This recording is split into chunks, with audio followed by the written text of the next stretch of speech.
Assalamualaikum warahmatullahi wabarakatuh. Selamat siang Ananda semuanya. Oke, hari ini kita akan melanjutkan materi pembelajaran kita tentang vektor.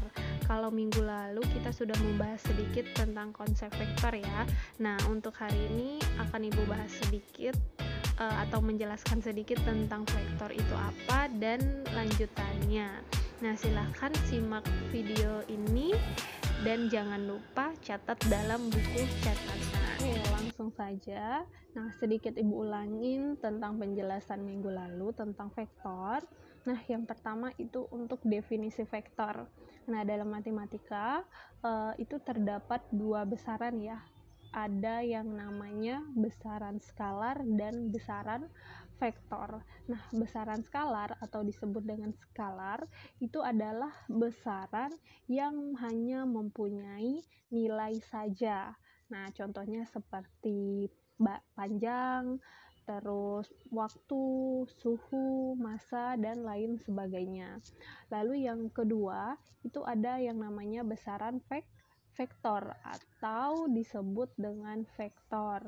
Nah, besaran ini mempunyai nilai dan arah. Jadi bedanya dia ditambahkan dengan arah ya, menjadi salah satu hal penting yang harus diperhatikan. Nah, contohnya seperti kecepatan, percepatan, gaya, dan lain sebagainya. Nah, lalu yang kedua di sini ada gambar dan notasi vektor. Bagaimana cara menggambar vektor atau menuliskan vektor. Nah, untuk menotasikan vektor itu kita bisa tulis dengan huruf kecil yang diberikan garis di atasnya atau bisa juga huruf yang diberikan tanda panah di atasnya. Nah, atau huruf kapital atau huruf besar yang diberikan tanda garis atau tanda panah. Atau jika dia ada dua titik, bisa juga kita simbolkan dengan AB dengan garis atau AB dengan tanda panah. Itu untuk menotasikan vektor. Lalu bagaimana cara menggambarkan vektor? Vektor ini bisa kita gambarkan dengan memberikan tanda panah di ujung garis. Jadi kalau di sini ada garis lurus, nah di ujungnya ini diberikan tanda panah untuk menunjukkan arahnya. Berarti ini dari serong ya, dari bawah ke atas atau bisa juga ke samping. Berarti ini dari kiri ke kanan arahnya. Nah, jadi kalau vektor A kita berikan nama ini ada vektor A, atau misalnya dari ujung ke ujung ada A dan B. Ini bisa kita tulis vektor AB. Nah, vektor A atau vektor AB ini awalnya adalah titik A dan akhirnya titik B. Maka kita namakan vektor AB atau bisa disimbolkan dengan A kecil di tengah-tengah seperti ini. Itu untuk cara menggambarkan notasi vektor ya. Nah, biasanya kalau huruf A kecil ini dia diawali dari titik pangkal. Jadi kalau dalam koordinat kartesius seperti ini ada sumbu X, yang ini ada sumbu Y. Jadi ini ada garis vektor. Nah, dia diawali dari titik pangkal ini ya. Ini A. Berarti OA, ini vektor OA itu sama dengan vektor A kecil di sini. Jadi biasanya disimbolkan huruf kecil kalau dia berada dari titik pangkal. Beda kalau dia seperti ini. Ada ujung, ada A dan B titik ujungnya. Nah, ini berarti vektor AB seperti itu. Nah, bisa membedakannya mana yang menggunakan A kecil, mana yang menggunakan huruf besar. Lalu yang ketiga, ada yang namanya kesamaan dua vektor. Nah, kesamaan dua vektor ini yang bagaimana? Iya, dikatakan dua vektor itu sama jika memiliki panjang dan arah yang sama. Jadi bukan hanya panjangnya sama, arahnya juga harus sama. Nah, di sini Ibu mempunyai 3 vektor. 3 vektor dengan panjangnya sama. Ada A, B, ini C, D, dan ini AB lagi. Nah, kita lihat untuk AB apakah sama dengan CD, karena tadi panjangnya sama, kita lihat arahnya. Iya, arahnya sama-sama ke atas ya. Berarti bisa kita tulis AB, vektor AB itu sama dengan vektor CD. Nah, lalu bagaimana dengan AB yang kedua? Apakah AB itu sama dengan AB? Nah, kita lihat tidak, kalau hurufnya sama bukan berarti dia sama ya, AB sama dengan AB, tapi kita lihat arahnya, karena tadi semua panjangnya sama, kita lihat arahnya. Oh, ternyata yang ketiga ini arahnya berlawanan, bukan A ke B tapi B ke A. Nah, dia bisa dikatakan sama, tapi dia harus ditambahkan dengan negatif. Karena kenapa negatif, Bu? Karena arahnya dia berlawanan. Jadi kita bisa tuliskan AB itu akan sama dengan BA jika kita tambahkan tanda negatif, karena di sini arahnya berlawanan. Jadi kalau di sini B ke A, dia akan sama dengan AB jika tandanya ditambahkan negatif, karena arahnya dia berlawanan. Nah, ini untuk kesamaan 2 vektor.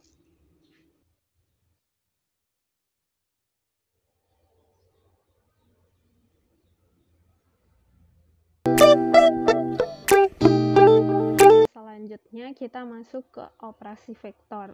Nah, yang pertama itu ada penjumlahan vektor. Jadi jumlah 2 atau lebih vektor itu disebut dengan vektor hasil atau resultan. Nah, ada 3 cara untuk menjumlahkan 2 vektor ya. Nah, yang pertama kita gunakan yang namanya metode. Metode apa? Metode segitiga. Nah, yang pertama itu ada metode segitiga. Jadi, jika ada vektor A ditambah vektor B diperoleh dengan menempatkan titik awal salah satu vektor itu pada titik ujung vektor lainnya. Jadi, misalkan di sini kita gambar ada vektor A. Nanti di sini ditambah dengan vektor B. Nah, kita lihat arahnya. Ini arah vektor A, ujungnya di ujung sini ya. Lalu disambung lagi dengan vektor B di ujungnya. Berarti cara menjumlahkannya bagaimana? Iya, karena dia ujung ketemu ujung, berarti nanti hasilnya jadi seperti ini, membentuk segitiga. Ini adalah vektor A ditambah vektor B. Seperti itu. Atau kalau kita tuliskan nanti ada titik A, perumpamaannya ya, ada titik A itu sebagai jambi. A itu sebagai jambi, lalu di sini ada titik B. B itu adalah Jakarta. Lalu di sini ada titik C. C itu sebagai misalkan Bali. Nah, jika kalau kita biasanya kalau naik pesawat, kalau kita mau ke Bali, itu bagaimana? Iya, pasti kita dari Jambi transit dulu ke Jakarta ya, biasanya. Berarti di sini ada A ke B. Nanti dari B baru itu ke C. Nah, lalu hasilnya pasti akan sama dengan Jambi ke Bali. Di sini. Nih. Nah, atau dapat kita tuliskan vektor AB ini tadi A ke B itu ditambah dengan B ke C, itu hasilnya akan sama dengan A ke C. Nah, kita lihat ini huruf B-nya sama. Berarti hasilnya nanti A dan C. Jadi ada ujung bertemu dengan pangkal. Berarti nanti hasilnya juga ujung ketemu dengan pangkal. Nah, itu yang harus dipahami ya untuk penjumlahan vektor dengan metode segitiga. Lalu yang kedua ada menggunakan metode yang namanya jajar genjang. Yang bagaimana, Bu? Iya, yang jajar genjang itu dia diperoleh dari diagonal jajar genjang yang dibentuk oleh vektor A dan vektor B setelah titik awal vektor A dan vektor B-nya ditempatkan berhimpit. Jadi seperti ini. Kalau dalam koordinat kartesius, nah ada titik A, vektor A, yang satunya vektor B. Nah, ini kan ujung pangkal dan ujungnya tidak bertemu ya. Yang ketemu itu adalah titik awalnya, titik awal vektor A dan titik awal vektor B yang bertemu atau yang berhimpit. Lalu hasil penjumlahan vektor A tambah B-nya bagaimana? Nah, di sini kita tarik vektor A atau namanya proyeksi ya, yang sejajar. Berarti yang sejajar kita tarik seperti ini. Berarti nanti hasil bayangannya di sebelah kanan. Ini bayangan dari vektor A yang panjangnya sama. Lalu yang B juga kita tarik sejajar, berarti ke atas ya. Ke atas, ketemunya di sini. Ini adalah vektor B sama. Nah, berarti hasilnya itu tadi apa? Diagonal dari jajar genjang. Berarti yang ini hasilnya. Ini yang di tengah diagonal ini adalah A ditambah vektor A ditambah vektor B. Jika kalian amati, ini vektor B, yang ini vektor A. Hasilnya seperti ini. Yang kalau ke atas A dan ujungnya B. Nah, kalau kalian amati, jajar genjang ini sama dengan apa? Iya, sama dengan 2 kali segitiga. Jadi jajar genjang itu sama dengan 2 kali segitiga. Nih, kalau kalian amati ya. Nah, itu untuk metode jajar genjang, berarti mencari diagonalnya. Kalian tarik garis yang sejajar. Oke, lalu yang ketiga, itu juga ada yang namanya resultan. Jadi dia banyak arahnya. Misalnya di sini nih diawali dengan titik A, B, C, D, E. Ini arahnya ke sini. Nah, bagaimana menjumlahkannya? Yang ditanya itu AB tambah BC tambah AB tambah AC, AB tambah BC tambah CD tambah DE. Berarti kita lihat di sini ada AB tambah BC itu sama dengan apa? Sama dengan AC. Nah, di sini ketemunya ya sama. Lalu nanti ada AC ditambah CD itu sama dengan apa? Sama dengan AD. Lalu ada AD ditambah DE itu sama dengan apa? Sama dengan AE. Nah, berarti di sini bisa kita simpulkan. Kalau ada AB ditambah dengan BC ditambah dengan CD lalu ditambah dengan DE, itu hasilnya apa? Iya, hasilnya itu akan sama dengan AE. AE. Nah, ini dia ketemu di sini. Yang sama, berarti hasilnya adalah AE. Nah, ini yang harus kalian pahami untuk penjumlahan vektor yang ketiga. Oke, sekarang kita masuk ke contoh soal ya. Nah, di sini diberikan jajar genjang ABCD dengan pusat O dengan AB. AB itu sama dengan A, berarti di sini kita tulis A. Lalu AD itu sama dengan B, vektor B. Tuliskan dalam bentuk A dan B untuk setiap vektor BC. Nah, sekarang kita lihat BC. B ke C itu arahnya dari kiri ke kanan ya. Nah, itu akan sama dengan apa? Sama dengan A ke D. Berarti BC itu sama dengan vektor AD. Arahnya sama ya, dia searah dengan panjangnya sama dengan apa? Kalau dalam bentuk A dan B sama dengan vektor B. Nah, lalu di sini kenapa dia sama? BC sama dengan AD karena panjangnya sama dan dia sejajar. Lalu yang kedua ada C ke D. C ke D. Nah, C ke D itu akan sama dengan apa?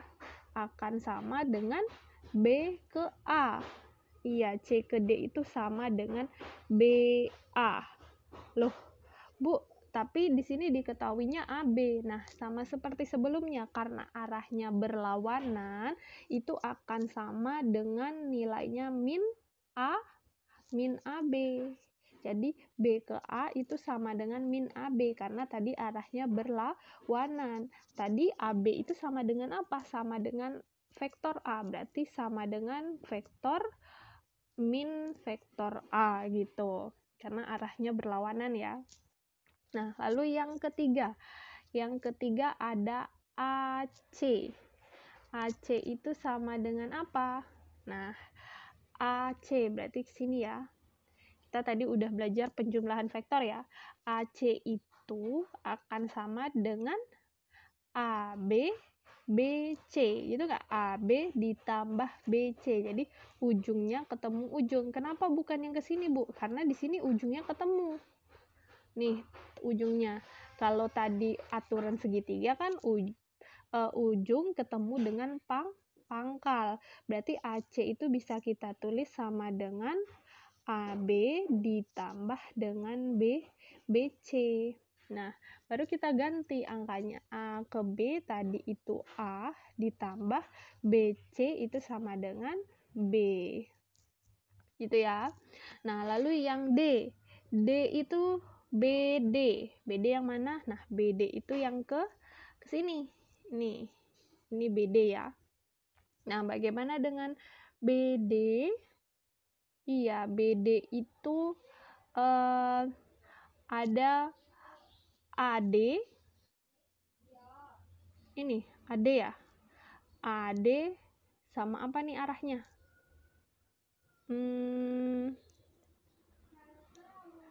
Ada AB. Kalau kita menggunakan aturan segitiga, harusnya ini ada BA ya. BA ditambah AD. Nah, kalau kita lihat aturan segitiga, BD itu bisa kita cari dengan BA ditambah AD atau BC ditambah CD. Gitu nggak? Nah, jadi bisa dua ya. BD itu bisa BA ditambah dengan AD atau bisa juga nanti kita cari BC ditambah dengan CD. Iya. BD ditambah BC ditambah CD. Nah, yang searah gini ya. Yang ujung ketemu ujung. Nah, kalau kita pakai yang ini, kita pakai yang ini aja. Karena dia sudah ujung ketemu ujung panahnya ya. BC tadi apa? BC tadi sama dengan vektor B. CD tadi sama dengan apa? Oh, negatif ya. Negatif A. Berarti nanti plus kali minus min ya. Makanya vektor B dikurang vektor A. Oke, lanjut. Untuk yang E itu ada OA berarti ke sini dia yang ditanya. OA itu sama dengan apa?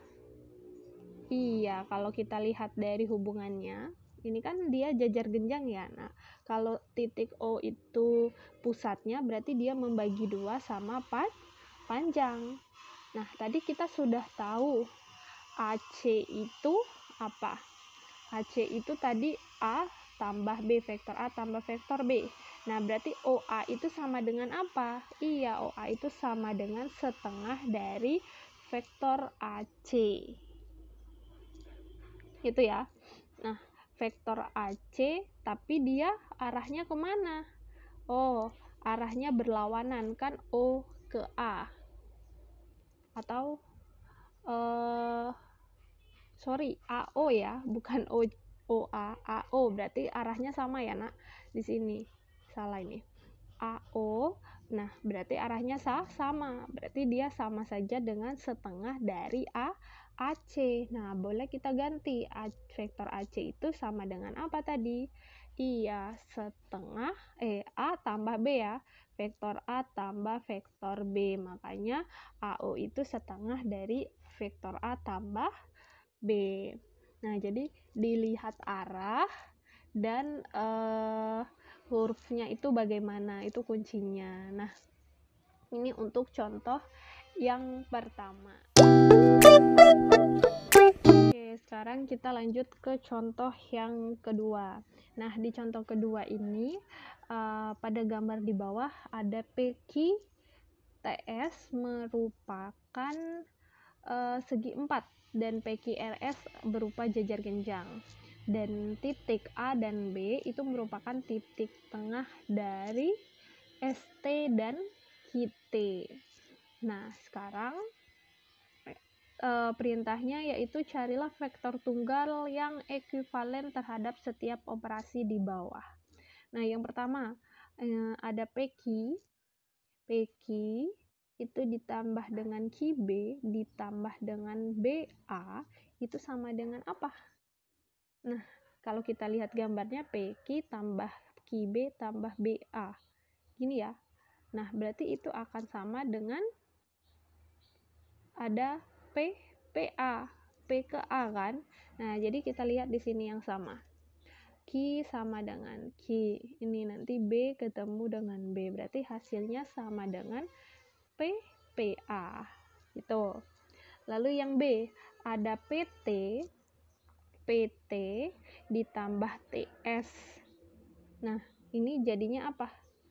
PT ditambah TS. Berarti sama dengan PS ya. Lalu ketemu dengan SQ tambah QB. SQ tambah QB. Berarti sama dengan, ini juga sama, ditambah dengan SB. Nah, karena sama-sama PS ditambah PB, berarti S-nya juga sama, ini sama dengan PB. Itu ya, itu hasil yang ekuivalen. Lalu yang ketiga ada PA. PA itu ditambah dengan AS, ini jadinya apa? PS. Lalu ada PB ditambah QB. Ini juga hasilnya nanti ditambah PQ. Nah, sekarang yang ini ada PS, PQ. Ada yang sama ya, ujungnya PS tambah PQ. Nah, kalau kita lihat gambar, PS tambah PQ itu sama dengan apa? Metode jajar genjang nggak? Ini PS, ini PQ. Berarti kita tarik yang sejajar. PS itu sama dengan QR, ya kan? Nih, PS itu sama dengan QR ditambah PQ. Gitu? Nah, berarti hasilnya apa? Iya, hasilnya ke sini. Hasilnya ini. Diagonalnya kan? Iya, hasilnya sama dengan PR. Ini hasilnya. Nah, itu untuk contoh soal yang kedua. Nah, sekarang silakan kalian pahami lagi video-video yang sudah Ibu sampaikan. Jika ada yang ditanyakan, silakan tanyakan dan kerjakan latihannya. Oke, terima kasih. Assalamualaikum warahmatullahi wabarakatuh.